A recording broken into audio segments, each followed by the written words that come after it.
Are you ready to accelerate the growth of your business? Welcome to the Revenue Growth Podcast. This is the place for business owners, sales leaders, and marketing professionals to get ideas and inspiration to drive exponential revenue growth. Each week, you'll get actionable insights from the world's leading marketing and sales thought leaders and practitioners. Are you ready to grow? Let's join our host, Daryl Amy, author of Revenue Growth Engine.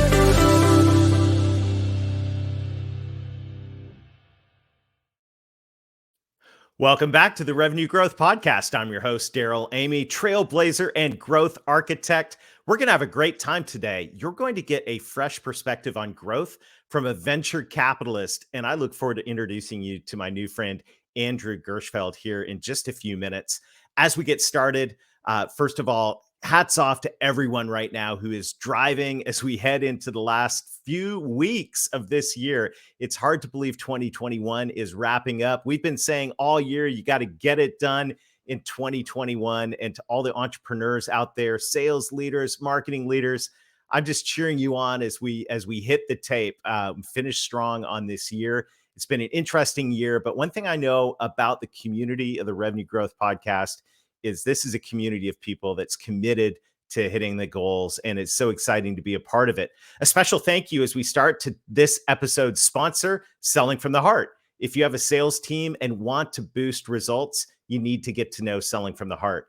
You know, what's great about the Selling from the Heart approach is how it takes a different take on driving sales. The goal is to use relational sales skills to build trust quickly with clients and prospects through authenticity. The result?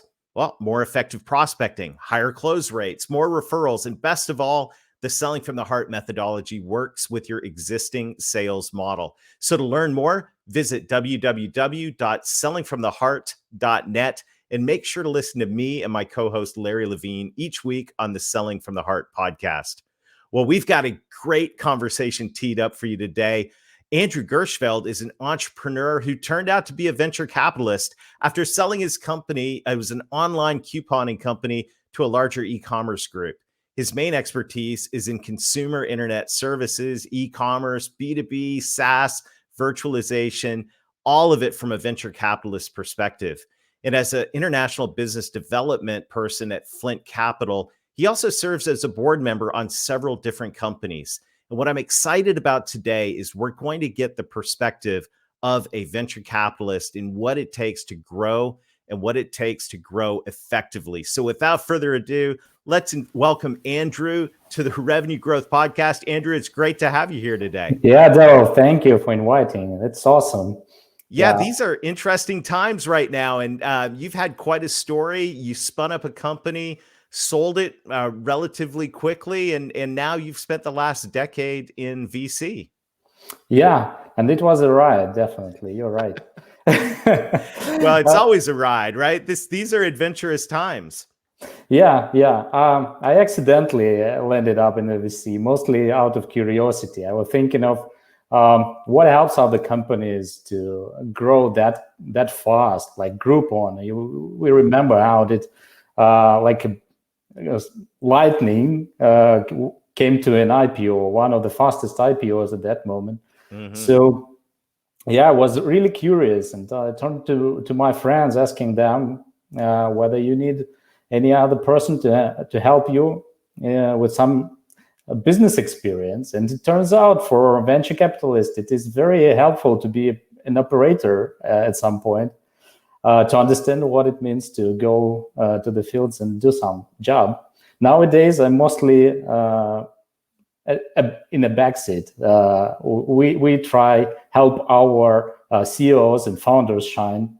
And with Flint Capital, we always focused on supporting early companies at their inflection point, where like you turn. Let's say first minimum viable product into bigger sales organization. When you start to like discover what is the model of scaling is, and that is the perfect moment for us to come in and to help founders work. Awesome. Well, I love this conversation because I think this is going to be valuable to all of our listeners to think about and to hear from the perspective of someone in the venture capital space what VCs are looking for when it comes to growth. Because whether or not you're in whatever stage your company is in, thinking through this lens and this perspective, I know is going to be really valuable. So I'm curious, when you first come across a company and you go, wow, what makes you go, this looks great versus, oh, I don't think we need to talk to these people. What is it that catches your attention, and what do you look for as venture capitalists that you go, I like that. That looks healthy. Yeah, you're right. Venture capital is all about ultimate growth, because first, the true innovation is something at the core of growing companies, and there are a few stages at which we can identify really amazing opportunities.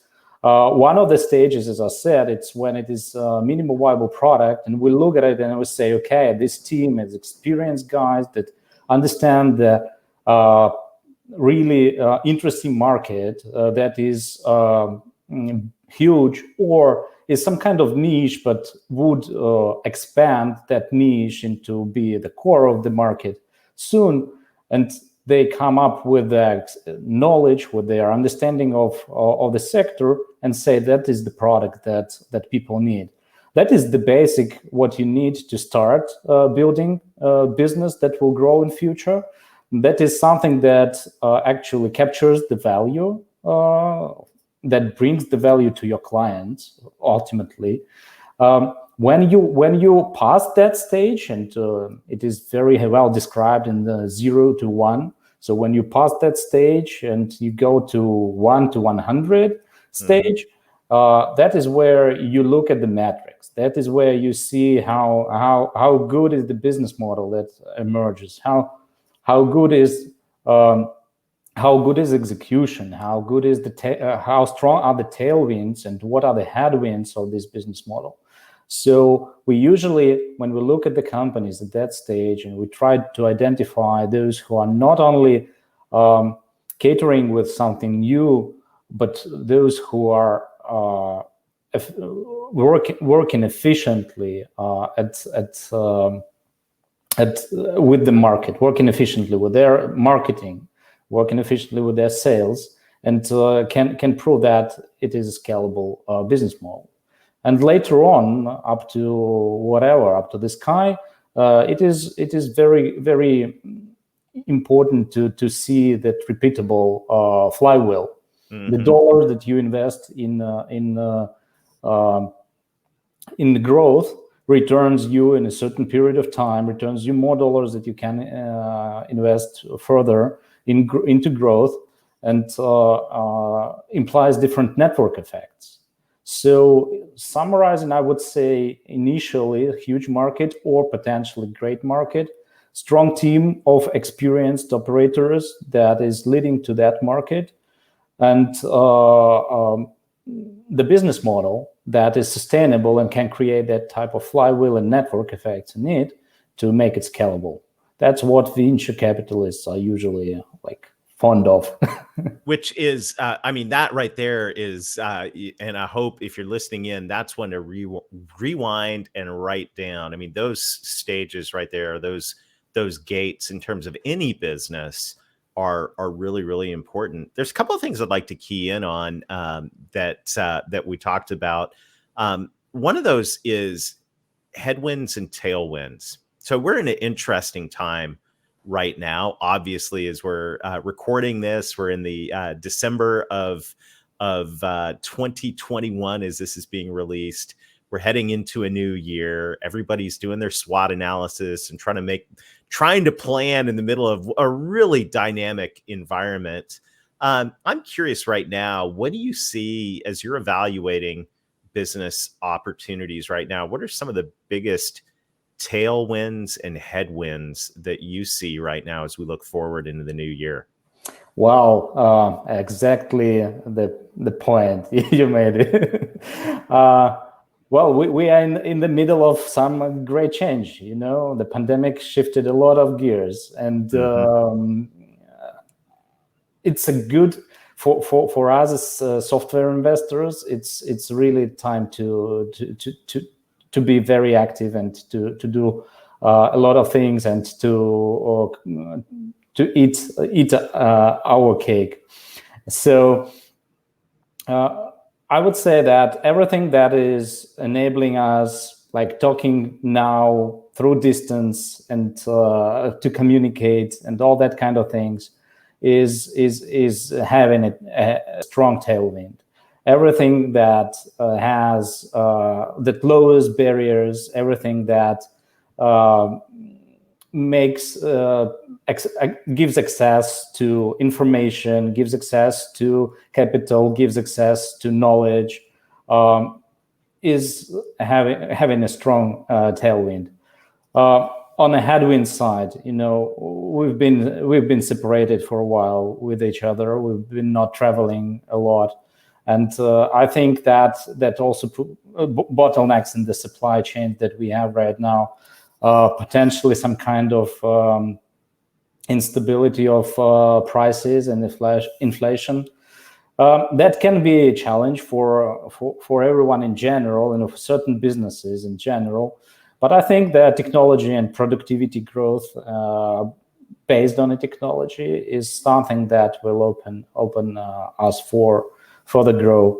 So in terms of like being a venture capitalist nowadays is as good as always. I mean, but even better than before.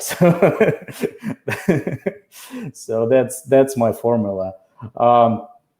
We've seen a very low barriers for capital right now, and that is something that allows a lot of people to start businesses. And I think different crisis moments and different like turbulences is a really good moment to emerge for new startups. We have seen a lot of multi-billion companies appearing out of 2008 in software, in consumer space, and etc. We believe that these few years that we've been in will lead us to new wave of innovation. We are big believers in health tech and in biotech. We've been investor in one of the largest fintech companies called Flow Health already, and we see how this market is transforming. So especially with the amount of money that have flown thanks to, well, when sometimes we can thank the COVID at certain point, into that space and into health system, into research, into everything. So I think we have a strong tailwind in that space. Awesome. It's very interesting times right now. And as I was just writing my article in Forbes this week, you know, change is one of those things that, you know, sometimes as entrepreneurs, we first have this gut reaction to these big changes, whether it's, you know, things we didn't plan for, like the pandemic, or just trends like, you know, analog to digital in whatever industry you're in. And we go, oh no, it's going to disrupt our business model. But the great news is, oh yes, it's going to disrupt your business model, which means it means that there's opportunity right now. And this is, you know, as challenging as these times have been, one of the things that I think is so amazing about where we sit today is in all of these areas, in virtually every industry has been disrupted in some way. So when that happens, the innovators have the opportunity to step out and invent the next version of whatever's going to come to markets. To me, while these times have been and continue to be challenging in so many different ways, I see excitement in terms of innovation, growth, and entrepreneurship. But, you know, in all of it, one of the things that I want to talk about next that you touched on, in all of this, you can have the most innovative idea in the world. You can have, you know, 100-mile-an-hour tailwinds blowing you along. And you can have all the great technology or in the world, but if you don't have a good flywheel, if you don't have sales and marketing processes, what I call the revenue growth engine in place, a great idea without an engine behind it is going to get stuck in the lab and never make it to market. So I'm curious, when it comes to you talked about companies that reach that stage, they've got, their minimum viable product, and now they're getting ready to go to market. What do you look for in sales and marketing? What do you look for where you go, these guys got it going on, versus I don't know about this one? What are the things that you look for in a company from a sales and marketing standpoint that make you feel confident in investing? Yeah, definitely. Well, one of our founders, one of the top performing companies in our portfolio, they usually say, like, best products never win. And the answer to that is sales and marketing always wins. So there is mantra that we usually look at the companies that have the vision of building the organization. We look for, sometimes we don't look for efficiency there, because at some point it is not important. But when the company grows, we want to see that, as I mentioned before, the dollars transform into more dollars. You are not selling like $1 for 90 cents, and that is important. So we look for leadership. Leadership is really important, because it helps to build the competent team and to build to collect the right people together into united effort. Mm-hmm. So the second thing, in terms of metrics, we usually see into dynamics that we have, like what is the growth pace? Is it steady? Is it flattering? Is it accelerating? That is an important indicator of have the flywheel started to work or not. Because when it starts working, you have acceleration, not deceleration. Mm-hmm. We also look at some level at retention and net dollar expansion, if it is related to B2B things. So these are indicators that we will see sooner or later this flywheel working. So majorly, I would say the scope of analysis is not that big, and sometimes you need just to understand how do entrepreneurs and their team is measuring things. But really a few indicative points that are important for us to like at least to initiate the deeper discussion. Mm-hmm. Mm-hmm. Where do you, when you look at a company and you go, these people are totally missing the boat? Where do you see companies that are in heading for dangerous waters? Or where do you look? What are some of the indicators that you look at a company and go, these people are in trouble, they're not going to make it? Yeah, we usually try not to count the judgment that they don't want to make it, because you never know, actually. Mm-hmm. And the world is full of surprises. Sometimes that's true. They understand, the founders usually understand much more than you do. So mm-hmm. Sometimes it's a good thing to just step aside and take a second look, or maybe return back later and revise your opinion. The major indicator for us is, as I said, if they're selling the $1 for 90 cents for a long time without building any barrier of entry for competition or building network effects, that is the strong indicator. And the second thing is if they're not retaining users or not expanding their business with enterprise. That is the second indicator that feels us like, is there a value in what they're doing? do the people really think that it worth the money they charge? So that these two things majorly give you a very straightforward understanding. Very, very interesting. As we look forward, we're sitting here on the edge of a new year.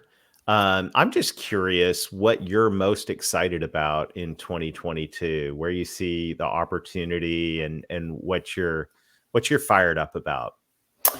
Oh well, that's amazing. We are looking at trends right now. We're revising them. I wouldn't say we have finished our exercise yet, but I'm really excited to see what 22 will bring us.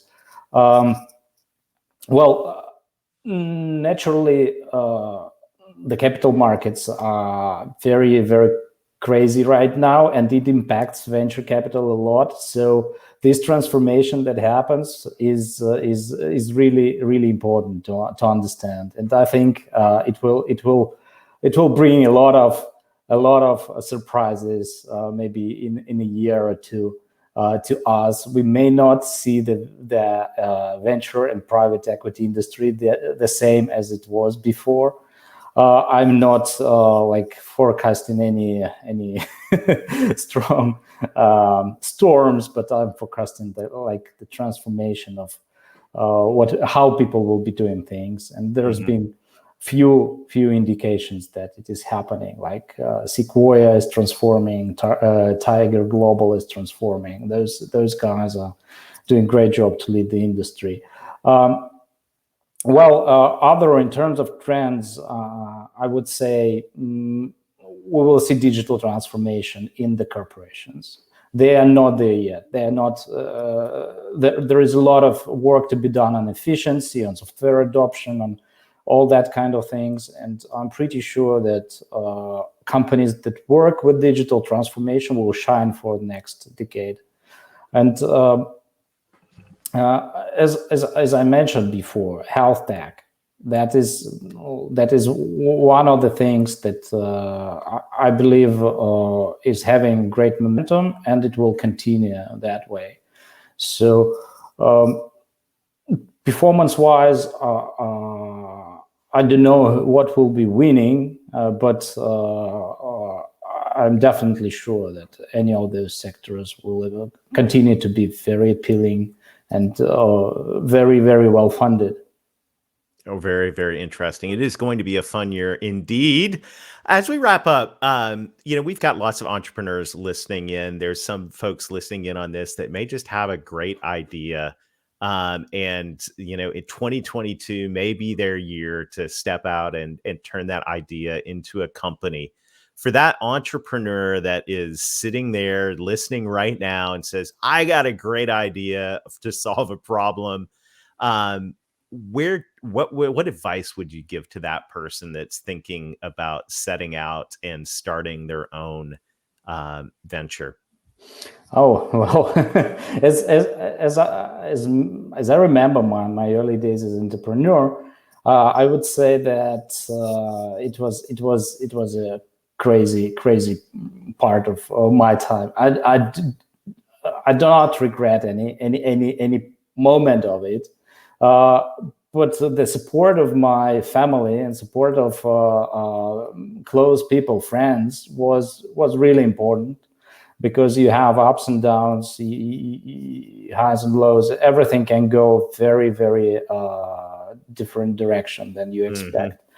So build that relationship alongside with what you are going to do. So that is my learning, that you need to have that buffer to protect you from those turbulences along the way.